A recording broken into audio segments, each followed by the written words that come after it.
Good morning, everyone. Welcome.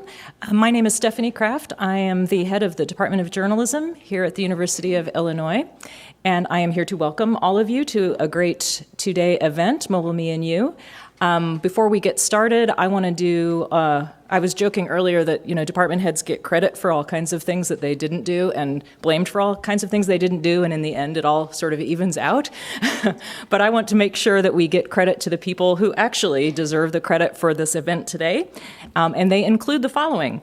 The National Center for Supercomputing Applications, you are sitting in their auditorium right now, and especially Donna Cox and the Advanced Visualization Lab team here at NCSA.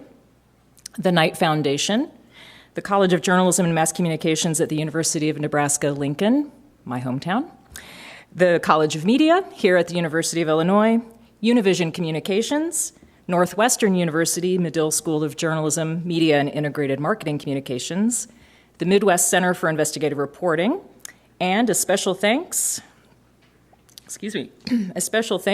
to our speakers, of course, who are taking the time to share their expertise and insights with us, as well as Mobile Me and You founder, Gary Kebbel. Wave, Gary. Professor in the College of Journalism and Mass Communication at Nebraska, and Brant Houston, wave Brant, Professor and Knight Chair of Investigative Reporting in the Journalism Department here at Illinois. So lots of thank yous, lots of people with great expertise and insights to offer us over the next couple of days. We'll have lots of interesting demonstrations. And I'm going to stop talking now so that we can get to the much more interesting people who deserve much more credit than me. But welcome.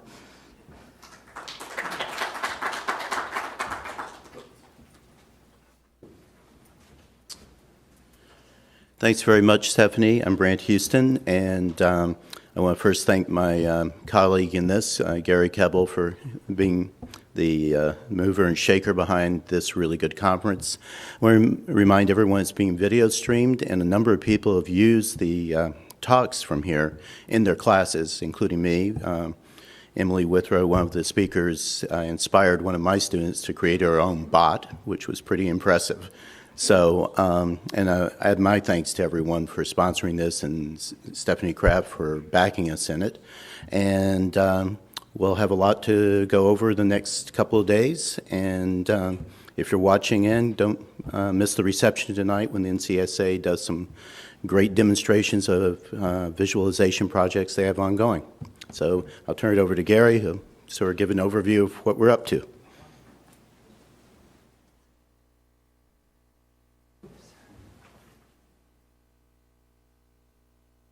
And thank you, Brant and Stephanie and NCSA and everyone for hosting this. We really appreciate all your help here. What we'll be doing in these next 2 days is looking at mobile media, but really I think in the larger context, when you see and hear what the people are talking about, the context is mobile media aren't just this, the latest, best way of communicating. They are the latest, best way of breaking the boundaries of what we thought was communication. They are breaking through and forging into new areas that force us to re-examine what a story is and how we reach people and how we engage people. Mobile media, as we know from our lives, are central to our being.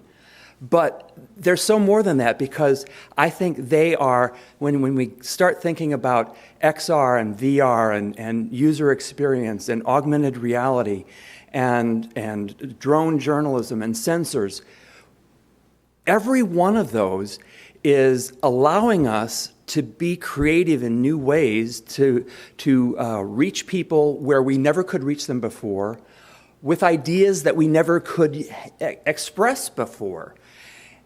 It's sort of like when we were creating the websites. I was one of the people who helped create usatoday.com. When we were creating the websites, the funnest thing about this was nobody knew what was wrong. You could do a wrong thing and it didn't matter, because until you did it, you didn't know that it didn't work. And the only thing you knew is that it didn't work. It didn't strike you, oh, that's the wrong way to do this. It struck you as, well, this way of doing it didn't work. I should try something else.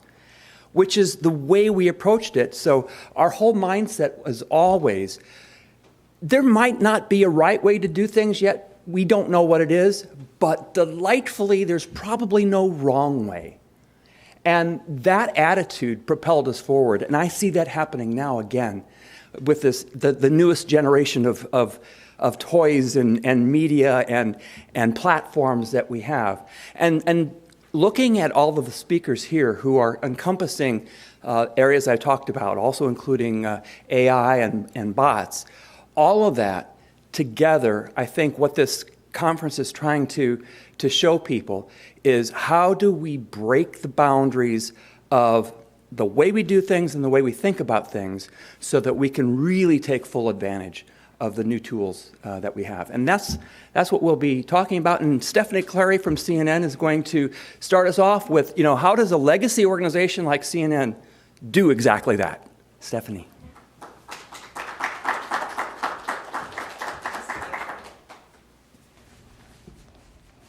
Good morning. I'm just going to get set up really quick.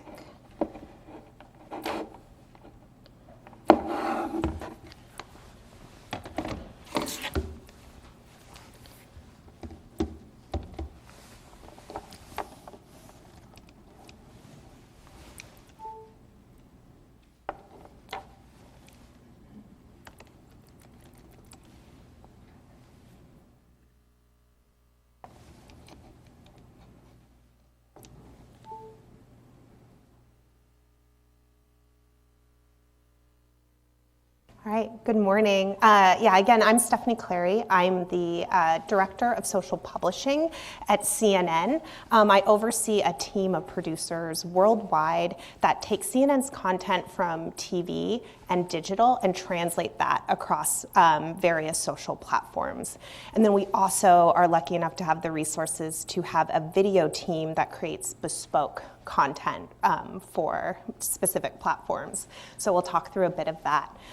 My career has really been defined by this ability of falling into taking media from legacy companies and translating it to off-platform to find new audiences. And I've been really privileged to be able to do that at CNN for the last year and a half now.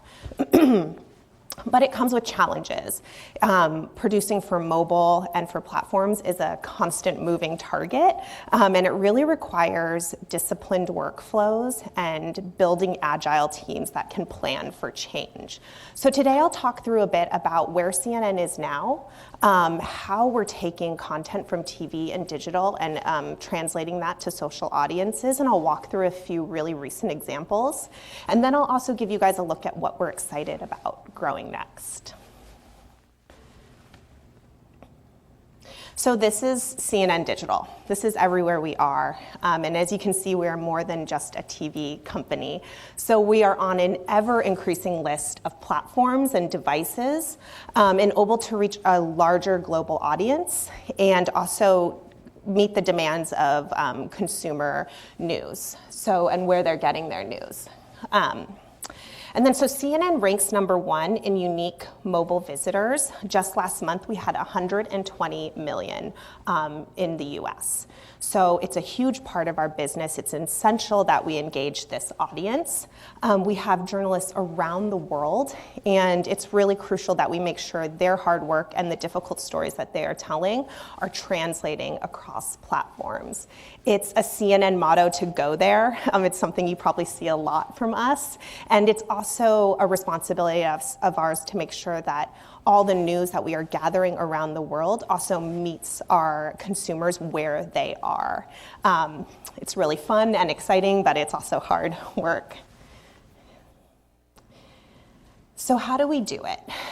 Really key to our success are these core principles. So we are intentional in where we deliver our news and where we choose to grow. We don't jump on every platform that pops up. We consider audience implications and where do people expect us to be, as well as business implications of where it makes sense for us as a core news group to be.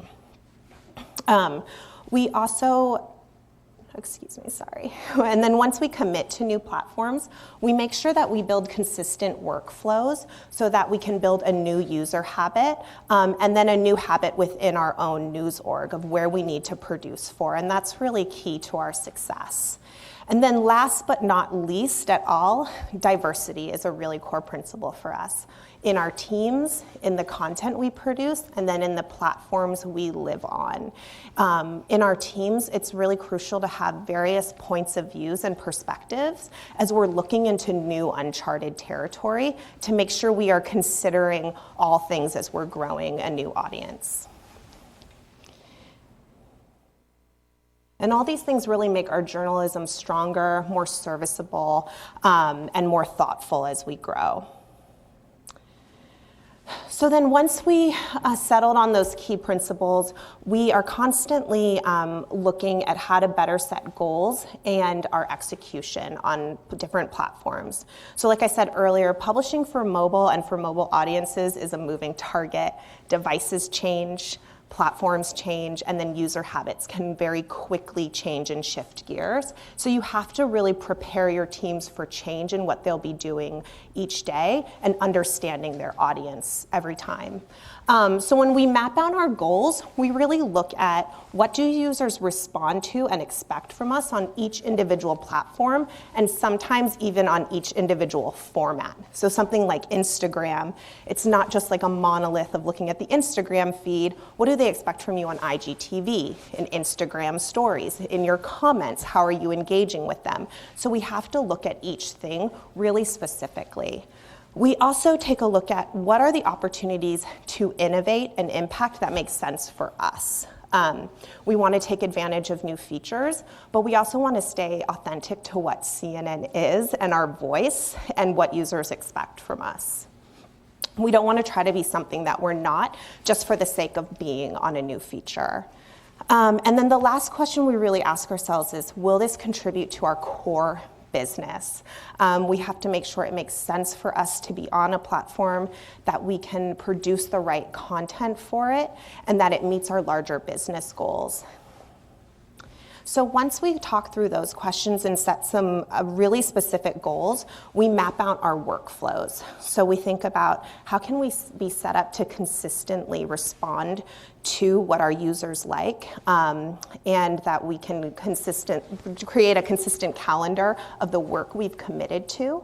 And we also look at how can we tweak those workflows. So how does my team need to be set up so that they can consistently share feedback with each other on a daily, sometimes twice or 3 times daily basis, and then rearrange themselves as needed. We make sure people are cross-trained, people have an understanding of various platforms, but we also lean in on specific expertise team members of mine have so that we can quickly learn and adapt our workflow as we go. And we sometimes will do that in the middle of an event. That's how quick we're trying to look at our strategy. And then lastly, a big responsibility for me is making sure I give my producers the space to be able to look at every piece of content that comes out of CNN, whether it's on air or in digital, and really think and discuss, where does this make sense where it lives? How should we present it to our audience? And which platforms does it make sense for? And does it need to be tweaked? Will the audience understand it in this form? How are they approaching this topic? And it sounds laborious, but because it's so baked into our workflow, we do it every single day, multiple times a day. And thanks to Slack, we can do it even quicker than we maybe could have done before.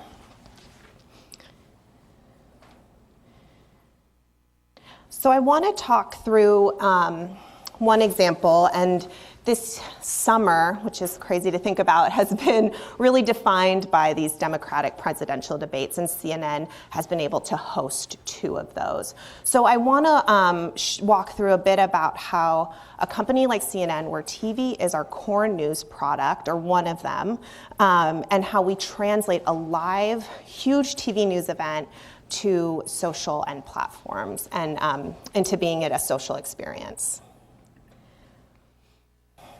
So for us, it's really important to take an event like the debates and think about 2 kind of chunks of audiences. So one, an audience that wants to watch it live. Those news junkies, they love CNN, they maybe keep it on in the background or they keep it on their phone, they check it frequently.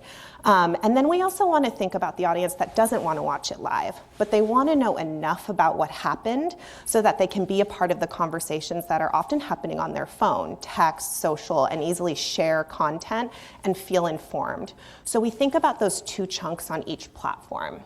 So on Facebook over here, before the first CNN hosted debate in Detroit, we did a pre-debate walkthrough. Chris Cuomo hosted it, and we went live from inside and walked through the venue, talked to key players, talked about how someone preps for a debate, how does CNN and the DNC prepare for putting on such an event.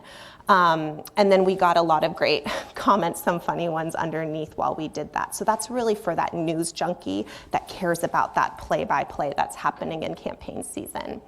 With the last debate, CNN, we were able to stream live on Facebook the entire event. We ended up getting more than 5 million views on Facebook alone of the full debate with captions, you can see.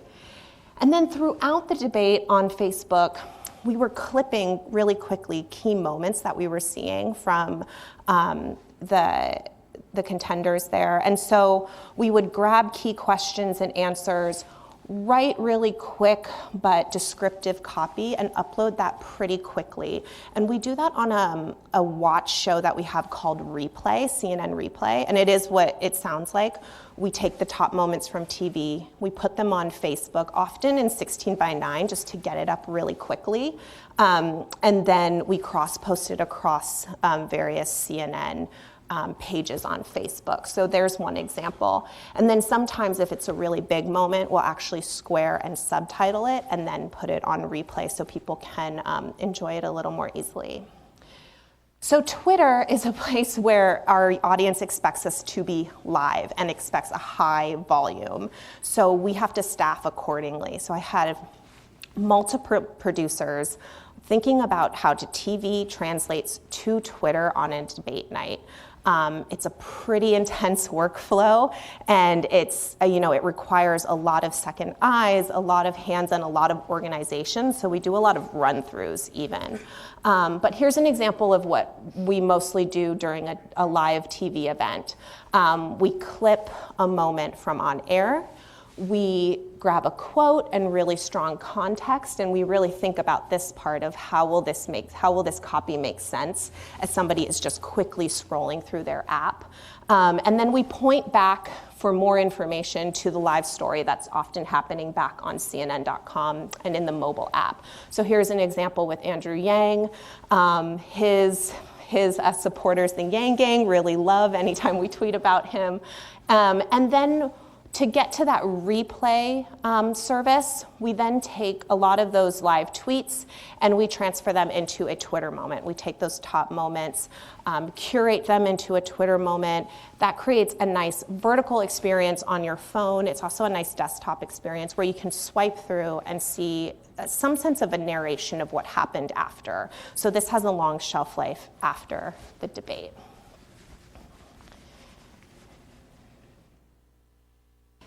And then to our more visual platforms. So on Instagram, we have to think about, how do people want to consume this visually in various areas? So Instagram is constantly growing the ways you can consume content on their platform. So on the feed, we think more about how do we quickly upload top moments? So somebody, maybe they're watching in a second screen experience, just happen to be scrolling through their phones, has a sense of what the highlights are. So if we need to turn something really quickly, we created quote cards. We worked really closely with our graphics team to create a beautiful quote card that we can quickly upload and capture the conversation that's happening around somebody's statement. So if you watched the debate where Beto O'Rourke talked about gun control, this was kind of this was a big moment that night, so we captured it in a quote card quickly and put it up on our feed. And then we also do it with video. We will quickly square and subtitle and add beautiful lower thirds onto quick video moments that belong in the feed, so under a minute, something that's easy to understand and stands out. So we'll do that live during the debate. We have producers dedicated to just that. And then afterwards, we like to create what we call mashups, where we take key moments of the debate and we'll flag them as it's going on. And then we mash them up either under a topic, like climate change, how and any of the candidates talked about the climate crisis, we'll mash that. Or lately, we've been doing a lot of just here are the key moments to catch up on what happened last night. So that's a screenshot of Kamala Harris from that, where we took the top moments from each candidate during the last debate, cut it vertically, subtitled it, and put it on IGTV. And one thing I really love about IGTV is that you're able to scrub the video. So users can it's a nice way to put that kind of mashup content. Users can quickly scrub to see who they really wanted to see how they performed. Maybe they missed a moment, they want to go back and watch it. It's a really nice user experience there. And then over to the right of that is one of our Instagram stories. So that's a space where we like to be a lot more experiential. It's a bit more raw video. We took mobile footage from some of our campaign embeds, as well as anchors and producers to give a sense of behind the scenes of what the debate looked and felt like.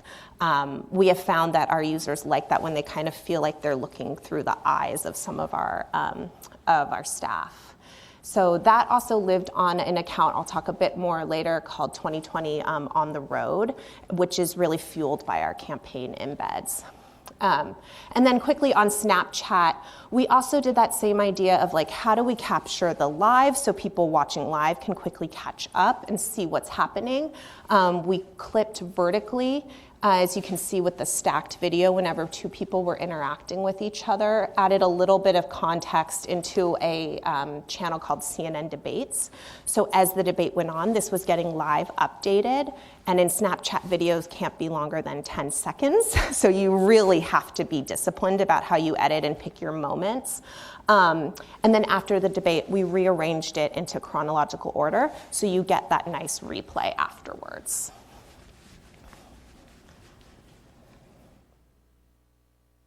And then another example I want to talk through is the global climate strike that happened just last month. Climate coverage is really important to CNN, and it's important to our social audiences. We have found anytime we cover the climate crisis, whether it's stark news coming from scientists or people trying to change the world, our social audience really resonates with that and they care deeply about it. So this was an event where we built out ahead of time strong platform-specific coverage plans around the global strikes that happened on the 20th, and then also the UN climate summit that happened later, a few days later. So this was a major account. Let me play this. Oops. So this was a major moment for an account we have called CNN Climate, and we recently launched that on Instagram, and I'll talk a bit more about that later. But it was an opportunity for us to go really big on a story that we are trying to build a community around. So what that meant is we had to be very intentional and very aggressive about our coverage. So on IGTV, I already said how much I love mashups on IGTV. We mashed up footage from our own reporters, our own cell phones, and then content we aggregated from around the world, showing students flooding the streets in various major cities. And then we also used the feed to capture strong newsy moments that are easily shareable with people. So we grabbed news ahead of the protests, cities that were saying their students can skip school and not get in trouble, kind of serviceable there for students and parents. And then also kind of major milestone moments in this. So Greta Thunberg, huge leader in the climate strikes, and her passionate speech to the UN climate summit that morning. We also made sure that our climate coverage has a strong presence on other platforms too. It resonates on Facebook, especially when we dive deep on a topic. So we had a really nice profile and interview with Greta Thunberg, and we made sure we translated that for a Facebook experience in Facebook Watch, really highlighting her narrative arc from being a solo protester outside of the Swedish parliament to now these massive crowds that you're seeing around the world. And then Line is another platform that we really use internationally. It has a huge Asian audience, and it's very visual. You're able to do these beautiful visual alerts. So we use that to showcase all the visuals we were getting from around the world of students flooding the streets. So this Instagram account, the CNN Climate one, is really a glimpse into where we are trying to grow next. A younger audience, a highly engaged audience that's very vocal about the news they want to know more about. So as we're looking to the future and developing across platforms for a younger generation, this is really the strength of where the strength of my team's diversity and our strong workflow come in. And then here is a quick overview of kind of the coverage that I hope you see more from CNN. It's very mobile and platform first, increasingly vertical video, and showcases young voices. Let me just... Will the sound work on this? I hope so. I think young people are really powerful. If you love it, do it. It doesn't matter what anyone else thinks of you. I really learned to embrace my disability and have fun with it. This November, I'll be voting for the very first time. It's about the issues that matter to us. Because your voice and your vote does matter. We're participating in the National School Walkout, 17 minutes for the 17 lives lost. Youth will be the most affected by climate change. You can consume things responsibly. Sorry if you hear us. The thing that really separates me from everyone else that does YouTube video is my scars. When it all gets down to it, we're saving lives. We are running partners and now we're life partners. You know, women got to support women. We're girls, women humans, not a burden. Anything is possible and you work hard for it, you will achieve it. Peace out. So I'll show you a bit of where that content is coming from. So on Facebook Watch, we are currently running 2 series. The first one is called Go There, and you'll see that over here. Go There is a nightly news show, really created for that next generation of news junkies. We go in depth on a single topic, often by showing the narrative of somebody who is impacted by that issue. We also will go live from breaking news, or we will quickly turn video that we are getting from on location during a breaking situation. This show came out after we had I think for a year, a show called Anderson Cooper Full Circle, which was a nightly Facebook show that went through various topics each evening. That show has since moved on platform onto CNN.com and mobile. And then we took a lot of learnings from what we found out about what our social audience likes with these nightly news shows and created Go There. It's really a cross collaboration from news gathering from TV and digital, and then utilizing social producers to think about angles and copy as we produce this. So it's a huge effort. We are constantly tweaking our workflow, but it's something that we're really proud of as a company. So a few examples of the work we do. We went with a mother who is currently incarcerated, and a program is allowing her to see her kids in jail, and we were there on the first time she got to see them after, I think, several weeks of being away.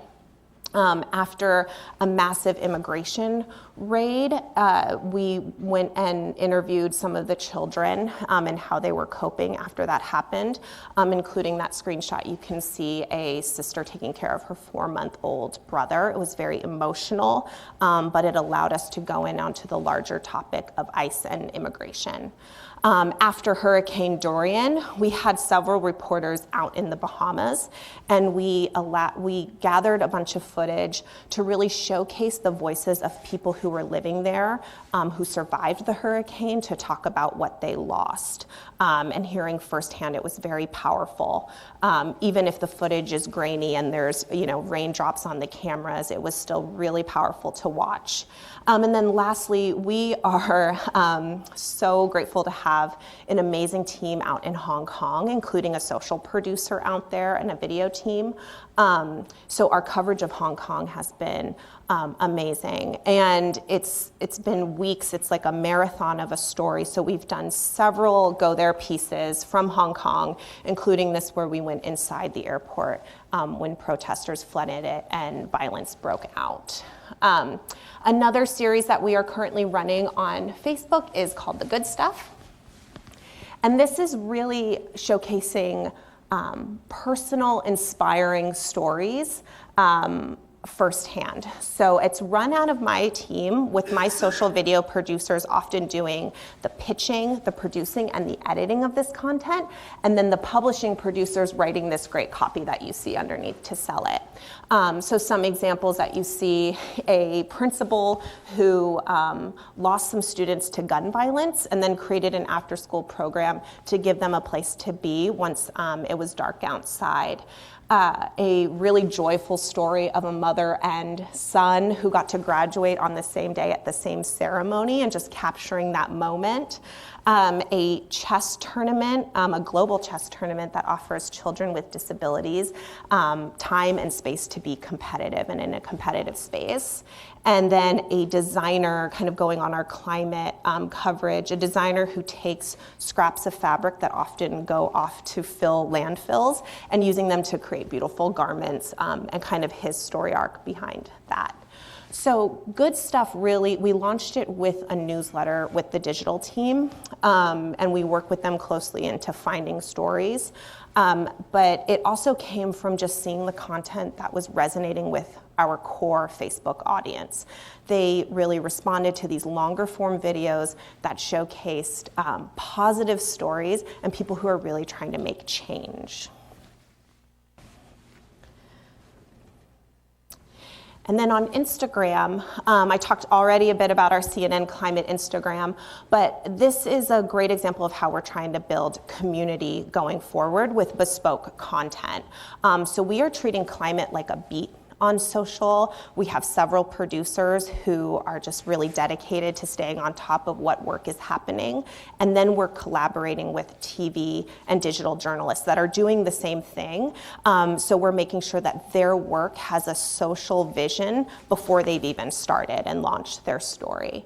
So some stuff we're doing just on the platform itself is we're really talking to our audience, and we're using Instagram stories as one way to do that, since it's so interactive. And there's so many different ways for people to interact with us. So we'll ask questions on our Instagram story. You can either do the light response of tapping yes or no, or you can send us a video of your response, and we featured some of them.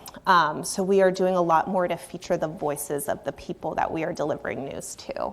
Another example is ahead of the CNN Climate Town Hall. We asked our audience on CNN Climate Instagram, how is the climate crisis impacting you personally? And we got some really powerful responses, including people who are saying they're considering not having children. They've changed their diets. So we're seeing, and we got so many great quotes, so we created these beautiful quote cards to showcase their voices, creating this feedback loop of like what people want to know more about and what they're doing to change. And we also go beyond just the personal level. We cover a lot of business angles around what are businesses doing and corporations doing to combat climate change, and we inform our audience about that. And we also look at breaking news. The Amazon wildfires were a huge story this year, and our audience really demanded more information about them. At CNN, we were able to have reporters on the ground in Brazil, and we took that opportunity to really showcase Indigenous voices and to hear from them while the world was watching what was happening in the Amazon. So we had several videos like that, burned in subtitles so people could follow along, and I think people found it really engaging. We also take any new imagery, any new science studies, and try to translate those visually, which can sometimes be difficult for Instagram. So an example is taking some satellite imagery to show the change over time that is happening to our planet. And then also we want this account to have a sense of service. So in our reporting, when we talk to experts about what can individuals do to help combat the climate crisis, we'll take that and create these really nice guides of things you can do so it feels actionable after you visit our account. So you're not just hit with the doom and gloom, you're also hit with ways of what to do about it. And then on Snapchat, we're experimenting more with user-generated content on Snap. So grabbing UGC during breaking news or major news events has long been a strategy for CNN social team. We actually have a team dedicated to doing that. And then that's been translated to Snap, where within the app themselves, they are looking at what is the news and events that people are actually talking about in there, curating that content and creating stories so that others can see it too. So these are a few fun examples. We also do cover breaking news here, but Star Wars fans freaking out at the latest trailer. People love reaction videos. And then also the Nats game recently during the World Series, a whole stadium of people doing Baby Shark, and we captured that from multiple perspectives of people inside the stadiums and people out. So I encourage you to subscribe. It's really great. There's a big, great breadth of coverage, and it's an easy way to see the creative things people are doing on this platform. And with that, you can see I'm really excited about the breadth of content that we're going to be producing on social that is so social specific. And as you can see, we take great pride in creating unique and living workflows and strategies for these platforms. And I'm really proud of the work we're doing and excited for the next year. So with that, I'll take any questions that you guys might have. For some things, it's baked in to existing workflows. So a team that is constantly watching TV and then churning that for the different platforms, so like YouTube, Roku, Apple TV, there's teams that are already dedicated to just doing that, so it makes sense for them to take that on. For social, where you kind of have to tweak based on what the platform, the formats that it has. So during the day, for my team specifically on social, we're staffed 24/7. I'm lucky enough to have a team around the world, so that helps with the time zone. And then we often, sometimes depending on the news of the day, but we often divide up those platforms so people can just kind of get in a zone and dedicate and think to those. But for special events, it's not enough to have one person on Twitter. That's too much work. So we'll sometimes split up some of the video work. The light video work might make sense for somebody who's also writing copy to just do that together. Or we'll, be like, let's take turns, let's take shifts because it's so much video to deal with. So it's kind of a complicated answer. On social and I'd say mobile, we split that work up across different people so they can really focus on that unique audience. Where it's more like similar, people might interact with the content similarly, like you talked about Roku and Apple TV. It might make more sense for that to stay within one team rather than divide it out. Yeah. Does CNN have the most interactive platforms among media? For social? I don't know what the current rankings are, but I know we have the most followers. Yeah, especially on Twitter and Facebook. It was kind of widely publicized. We have left platforms before. We did leave Snap, a bespoke show we were producing for Snap. We did leave there. But, because we're looking at, are we being compensated fairly so that we can continue to actually do the work we're doing. On a daily basis, we look at performance so that we can more easily see trends and we aren't shocked by something. Like, do we need to tweak or do we need to look at this whole thing and uproot it? So we are looking at this, kind of twice daily at least. On an events level, we're doing deeper dives into that content. So it's very much a living strategy for off-platform. And not one size fits all. Like, we look at the various ways that it makes sense for us as a business to be there. So no, I don't think you can say anything is certain, yeah. Referrals, bringing people back to like the mothership, like you said, still matter. And we see that a lot through when we're posting our more written content. And whenever we do post something that is more, bespoke a video, we are still pointing back. That does matter. But these like mini ecosystems of social and producing directly for them do create business opportunities. There's monetization on platforms now, and increasingly you're seeing sponsored content on platforms. So it isn't just producing for the sake of producing. There are increased business opportunities that I think are coming along with us doing more of this work. And so sometimes it's creating those opportunities, and then sometimes it's that we're already there, and and we see that benefit happening. So I do think the platforms, you can see them changing because I think they're listening to publishers now. But it is a constant feedback loop in order for it to remain a beneficial relationship. So something like IGTV is like a newer thing. Some of it is we know what our audience likes on Instagram, but this is longer form video. So what's a similar platform that we do longer video on, and what do they like there? So we'll look at that. And then we usually just take a few key members of the team, so it's not like uprooting the whole workflow of everybody and shaking them up, and have them dedicated to trying some stuff out. We also seek advice from like our graphics team if it requires like a new look and feel, so that we're not just kind of producing in the dark. It helps to get buy-in from across the company. And then we look at data pretty constantly. And often we try to also find a story that makes sense to be on that new format, so that we can have enough content to produce for it to really get a better sense of the data. Was this really worth it? What worked and what didn't? And so constantly tweaking there. And I think Instagram stories is a really good example because it requires us to get a lot of buy-in from, our producers and talent that's out on the ground in order to create, a really engaging story, while also having expertise back in our office to produce it. So that was one where we tweaked that workflow for months until we kind of landed on something that felt good. But then a new event happens and we're like, let's try something new now. So it is kind of a long game, but we try to be really aggressive in the beginning to get as much data as we can.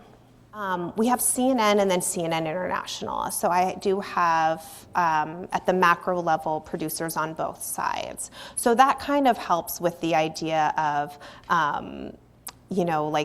being able to have a sense of what's being produced around the company, being in the key meetings to pitch ideas, to know what's going on. And then, so it's a lot like my producers are often asked to even be reporters within the old company and bring it back to be like, oh, so-and-so's doing this great report on the oceans. I think it would be great for CNN Climate, coming back to the producer on my team who really thinks about CNN Climate and like, okay, how do we take that very TV package and make sure it makes sense on social and doesn't look like we just like slapped it on, right? So it's interesting that it's kind of like an internal reporting, a lot of meetings, a lot of emails, making sure the right people are on the right things. But on a daily basis, we've just fallen into this great organizing scheme of, organizing who's on what platform, looking at the news ahead of the day to make sure we set priorities. We are constantly setting and resetting priorities throughout the day. I probably do it twice myself while I'm in the office, and then my senior producers overseas do it again. So that really helps too with people switching gears. And then we use Slack really to just refine those priorities, get second eyes.